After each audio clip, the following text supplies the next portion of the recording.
уступіла на землю сучасных Беларусі і Літвы. У Банапарта былі ўсе прычыны чакаць, што тут, сярод шматлікіх азёр і чулак, ён знішчыць расійскую імперыю, свайго самага буйнога суперніка. Геніальны палкаводзец, які на той момант правёў больш бітваў, чым Аляксандр Македонскі. Напалеон ніколі не цярпеў паразу. Для таго ж, з ім прыйшла яго вялікая армія, амаль 500 000 чалавек. На той момант самае шматлікае войска ў гісторыі. Нават вайсковы геній Напалеона не змог прадбачыць, што беларуская зямля стане для яго не полем бою, а бясконцаю дарогай. Тут французскія войскі спачатку з імпэтам будуць пераследаваць суперніка, а потым уцякаць з апошніх сілаў. Гэтая дарога забярэ ў Банапарта больш салдат, чым зямля барадзінскага поля. На гэтай дарозе будзе кінута трафейнае золата, як непатрэбны баласт. І дзесьці тут, на гэтай дарозе, Напалеон страціць свой тытул непераможнага палкаводца.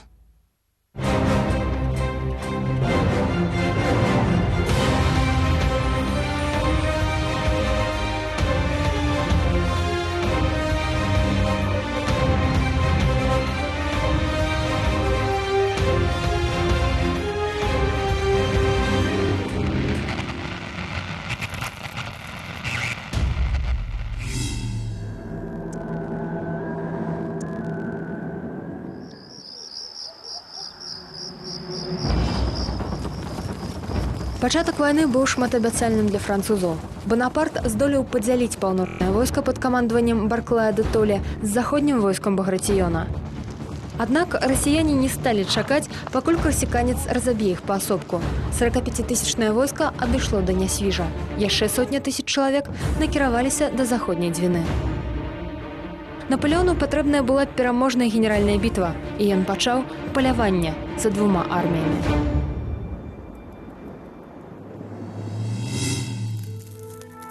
Жан Бернадот, рэгент Швеции, Александру I, императору российскому.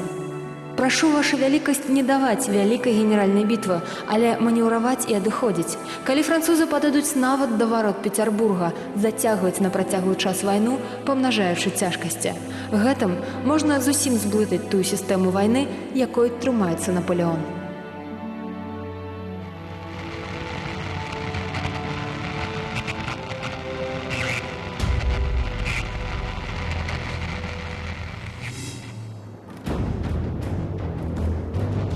Адступленне расійскіх войскаў, безумоўна, было змушаным, але пры гэтым яно вельмі паходзіла на завабліванне суперніка ў глыб краіны. Французы пераследавалі, а тым часам моцная спякота змянялася вялікімі дажджамі. Дарогі былі дрэннымі, і абоз з правіантам не паспяваў за салдатамі. У выніку вельмі хутка стала няма чаго есці і людзям, і коням. Жывёлы падыхалі ад бяскорміцы, і сотні трупаў клаліся ў прыдарожны беларускі пыл. Напалеонаўскае войска заўсёды адрознівалася бліскучай дысцыплінай. Аднак у 1812 годзе ўсё змянілася. У вялікай арміі французы складалі меншасць, больш палову войска іншаземцы. Былі, напрыклад, беларускія і польскія шляхцічы, што прыйшлі да Напалеона добраахвотна. І было мноства народаў, раней заваяваных Банапартам, якія ўдзельнічалі ў вайне пад прымусам. Іспанцы, немцы, італьянцы, галандцы і шматлікія іншыя салдаты па няволі пачалі дэзертыраваць ужо на першых тыднях кампаніі. За недахопу харчавання, за голаду французскія салдаты пачалі здзяйсняць рэйды па беларускіх вёсках, дзе забіралі ўсё, што ім падабалася. Імператор ставіўся да гэтага вельмі адмоўна. Ён стараўся спыніць працэс ператварэння сваіх салдат у звычайных рабаўнікоў. Ён падпісаў загад, згодна з якім кожны салдат, які вінаваты ў рабаванні ці ў марадзёрстве, павінен быць расстраляны на месцы. Але не вельмі дапамагала. Голад ёсць голад, рабаванні працягваліся. Генрых Рос. Запіскі лекара вялікай арміі. Ва ўсіх адносінах мы перабіваліся сяк-так. Ужо мала было хлеба, а мука, малако, віно і гарэлка зрабіліся вялікай рэдкасцю. Купіць нічога нельга было, таму што маркетанты не паспявалі за нашай хуткай хадой. Афіцэры павінны былі задавальняцца тым, што здабывала крадзяжом і рабаваннем іх прыслуга. Таму ў першыя дні за Нёманам агульная патрэба выклікала вялікую колькасць беспарадкаў.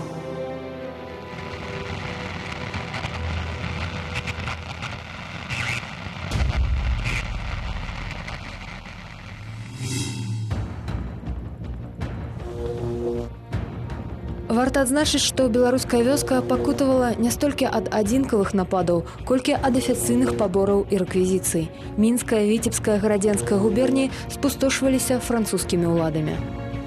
Сяляне сыходзілі ў лясы, і фуражыры ўсё часцей не вярталіся з беларускіх вёсак. Шматлікія палі стаялі непрыбранымі, бо землярубы ведалі – хлеб усё адно адымуць. Тым часам французам здавалася, што вось-вось яны нагоняць расійскія войскі. Асабліва цяжка даводзілася Петру Баграцыёну. Яго пераследавалі адразу два суперніка. Маршал Даву рухаўся з Вільні ў бок Менска, а ад Гародні наганяў Жэром Банапарт, брат Напалеона, які на той час ужо атрымаў тытул вестфальскага караля. 19 ліпеня Баграцыён знаходзіўся ў Бабруйску, на Беразіне. У той час, як Даву ўжо быў у Магілёве, зачыніўшы дарогу да адступлення.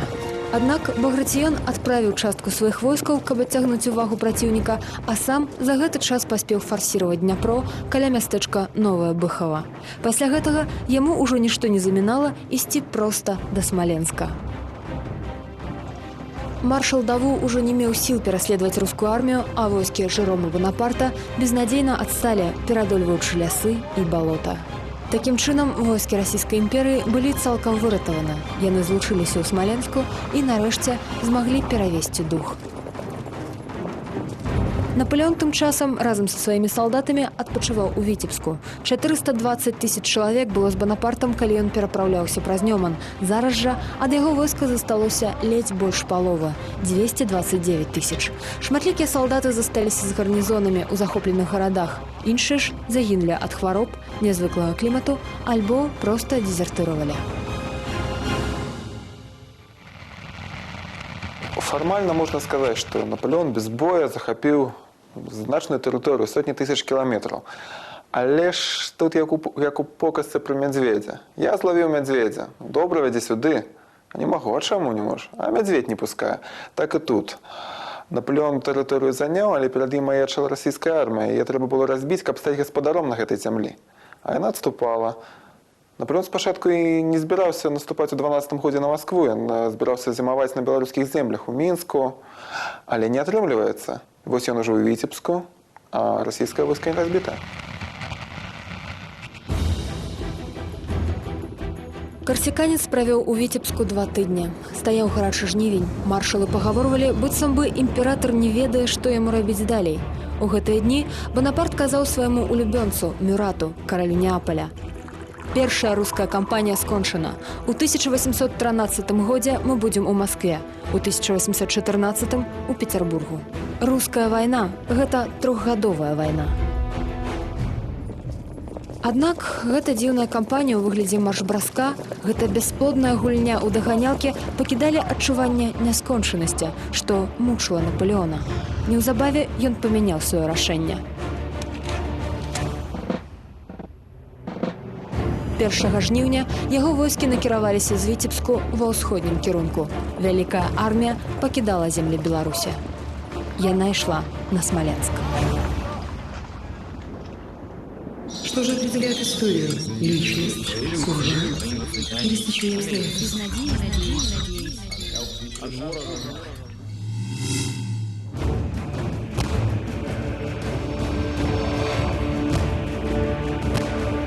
Под Смоленском состоялась кровавая схватка, во время которой город был охвачен пожаром. Однако и этот бой не стал тем генеральным сражением, которого так жаждал Бонапарт.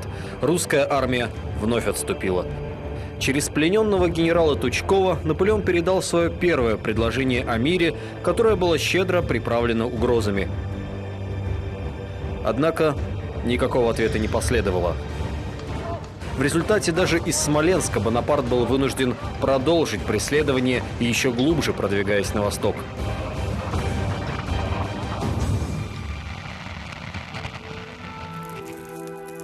Император Наполеон I генералу Тучкову: «Я займу Москву, и какие бы я меры не предпринял к сбережению ее от разорения, никаких достаточно не будет. Завоеванная провинция или занятая неприятелем столица похожа на деву, потерявшую свою честь. Что хочешь после делай, но честь возвратить уже невозможно».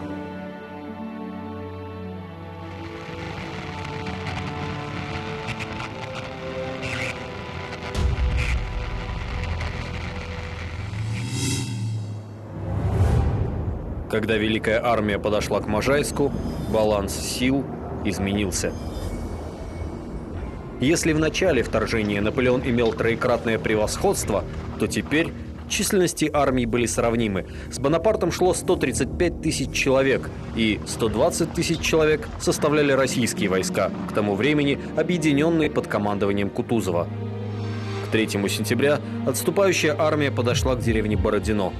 Дальнейшая ретирада означала бы сдачу Москвы, поэтому Кутузов решился дать генеральное сражение, ради которого Наполеон прошел уже 500 верст.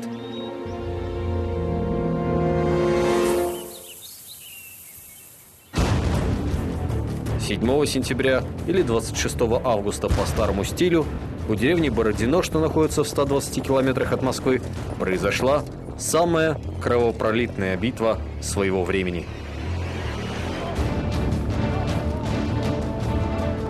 Целый день французы штурмовали укрепленную линию русских.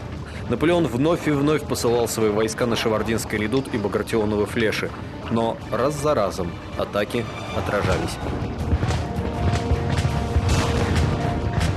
Трупов было столько, что они стерли контуры укреплений и сгладили возвышенности рельефа. В этой кровавой бане участвовали и белорусы. По обе стороны. В войсках Наполеона было огромное количество литовских, то есть белорусских шляхтичей. С Кутузовым же было немного аристократов и почти 10 тысяч белорусских крестьян, которые сражались рядовыми пехотинцами. Белорусы встретились в бою друг против друга на Утицком кургане. Юзеф Понятовский, под началом которого находились белорусские шляхтичи, смог захватить это укрепление. Выбить его с позиций пришли войска 2-го пехотного корпуса, в составе которого находились Волынский, Минский и Брестский полки. После долгого противостояния, потеряв больше 30 тысяч человек убитыми, Бонапарт смог выбить российские войска с позиций. Однако это была битва, в которой не выиграл никто. Наполеон не смог разбить российскую армию. После битвы она просто отступила к Можайску. Кутузов же, главной задачей которого было спасение Москвы, также не достиг своей цели. В результате Бородинская битва вошла в историю как величайшая ничья. Для Наполеона это было ужасное сражение под Москвой. Для Кутузова – баталия 26 числа бывшая. На Бородинском поле осталось почти 100 тысяч убитых и раненых людей, свыше 20 тысяч конских трупов. Российские войска отступали. Наполеон спешил к Москве. Ни у кого из них не было времени разбираться с телами павших. Вечером 14 сентября Наполеон вошел в древнюю столицу России. Эвакуация города была проведена бездарно, поэтому французы обнаружили здесь огромные запасы товаров, продовольствия и оружия. Положение вещей со стороны могло показаться чрезвычайно удачным. Огромные территории захвачены. Москва сдалась на милость победителю. Однако внезапно вспыхнувший грандиозный пожар в корне изменил положение. Победа Наполеона оказалась пировой. Москва выгорела почти на 3/4. В огне погибли 6532 строения, включая дворцы, храмы, библиотеки. Но для Наполеона было более важным то, что сгорели огромные запасы продовольствия и фуража для лошадей. Наполеон понимал, что находится в катастрофической ситуации. Его могло спасти только заключение мира. Историки насчитали 3 предложения, которые Бонапарт так или иначе отправлял российскому императору. Однако Романов высочайше проигнорировал все эти послания. Несмотря на то, что все окружение в панике требовало мира, Александр I остался непреклонен. Он выразил даже готовность отступить на север и стать императором Камчедалов, но не мириться с Бонапартом. Наполеона во всех смыслах брали измором. Все его предложения заключать мир не то, чтобы ему не отвечали «нет, мы будем продолжать войну», ему вообще ничего не отвечали. То есть политический вакуум, продовольственные проблемы, постоянный вакуум, перекрытые пути снабжения, холод, голод и болезни в армии.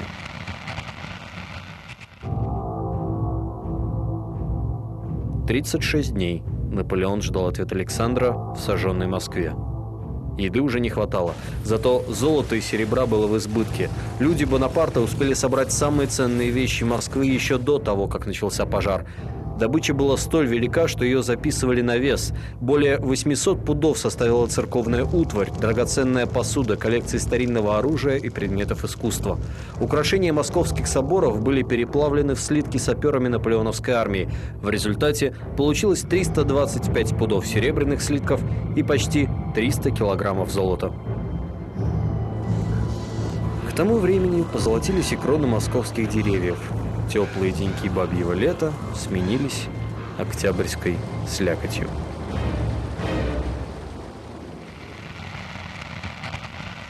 Зимой-то тогда никто не воевал. С наступлением холодов, с наступлением распутицы боевые действия прекращались. А тут мы получаем милую картину, когда вроде как Наполеон в глубине российской территории, вроде как он победоносно наступает, а в то же время толку от этого никакого нет. Ни мира, ничего. И российская армия никуда не делась. Вот она рядом под боком в Тарусино стоит. И ей, в отличие от французов, пополнение подходит, продовольствие подвозится. То есть в то время как великая армия Наполеона с каждым днем чахнет, там в Тарутино русская армия набирается сил.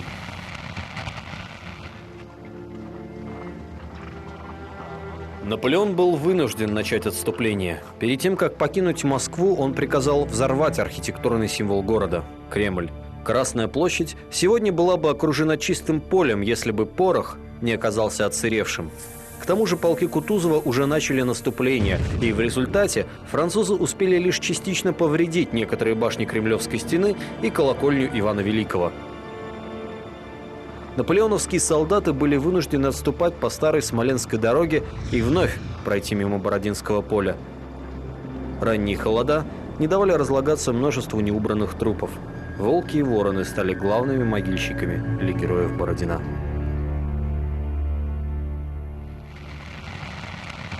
Из воспоминаний графа Филиппа Поля де Сигюра.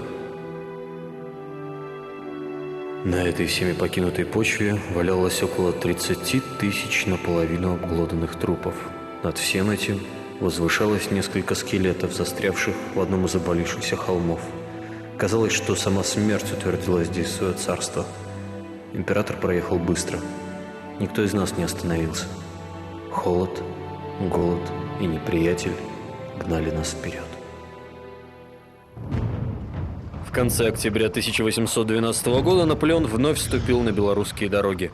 Отступление становилось все более лихорадочным, пока, наконец, не превратилось в новую погоню. Главные действующие лица поменялись ролями. Теперь для Наполеона настало время убегать.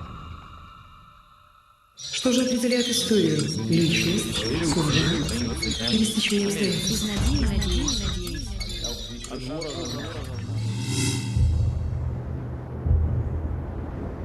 Па беларускай дарозе пралёг самы жудасны шлях французаў. Тут з'явіўся выраз генерал Зіма. Справа ў тым, што ў наполеонаўскіх салдатаў не было цёплага абмундзіравання. Яны не маглі начаваць у паходных намётах, і армія з кожным днём губляла сваю веліч. У ёй ужо былі сотні абмарожаных, а неўзабаве і змёрзлых да смерці людзей. Карпусоў, якія захавалі сваю баяздольнасць, з кожным днём заставалася ўсё менш і менш.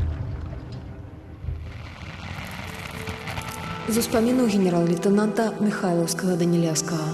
Яны не маглі верыць сваім вачам, што бяззброеныя натоўпы пяхоты і бясконнай кавалерыі з нікчэмнымі рэшткамі артылерыі, стомленыя, аброслыя барадой, пакрытыя лахманамі і рыззём, замест абутку, якія абгарнулі ногі саломай і мяшкамі, былі той вялікай арміяй, якая заваявала Маскву.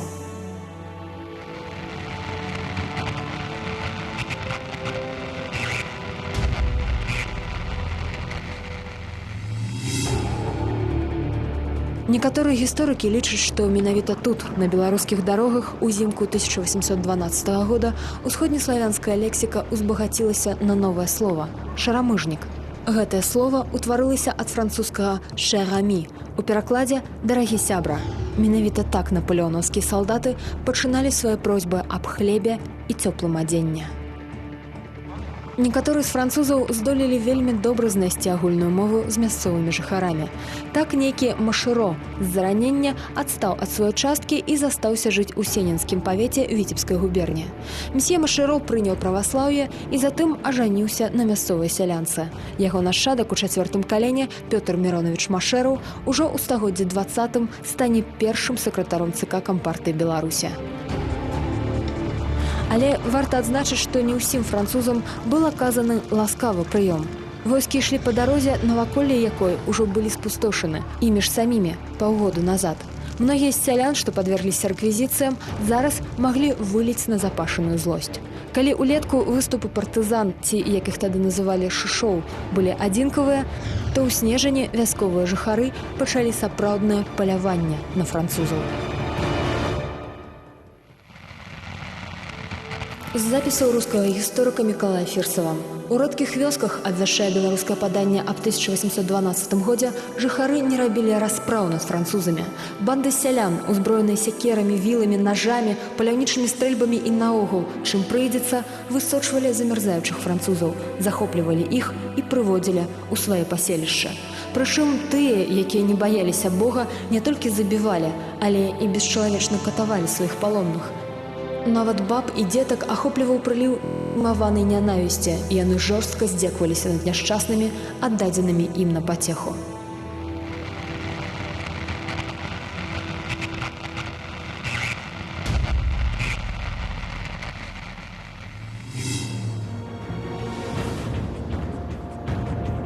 Па дарозе ад Оршы да Барысава вялікая армія зусім расстала. Ад 500 000 чалавек засталося ледзь-ледзь 40 000. 3 расійскія арміі з 3 бакоў пераследавалі Банапарта, і кожны дзень усё больш рэальнай станавілася пагроза быць акружанымі. У гэтым становішчы Напалеон вырашыў кінуць трафейныя абозы. Некалькі дзесяткаў павозак са скарбамі Крамля зніклі дзесьці ў раёне барысаўскага гасцінца. Цяжка ўявіць, што напаўзамёрзлыя французы дзяўблі зямлю, каб вырыць катлаван. Таму сучасныя скарбашукальнікі даследуюць беларускія вадаёмы. Азёры Сапшо, Чортава, Палецкая і Стаялая часцей за ўсё становяцца аб'ектамі пошукаў. Напалеон пазбавіўся ад скарбаў і працягваў адыходзіць, здзяйсняючы хітрамудрыя манёўры. Але ягонае становішча пагоршвалася з кожным днём. Па наваколлях ужо былі разасланыя адмысловыя прыкметы маленькага капрала, каб схапіць яго, калі Банапарт паспрабуе бегчы інкогніта. Пракламацыя адмірала Чычагава. Ён росту малога, дзябёлы, бледны, шыя кароткая і тоўстая, галава вялікая, валасы чорныя. Для большай надзейнасці лавіць і прыводзіць да мяне усіх маларослых.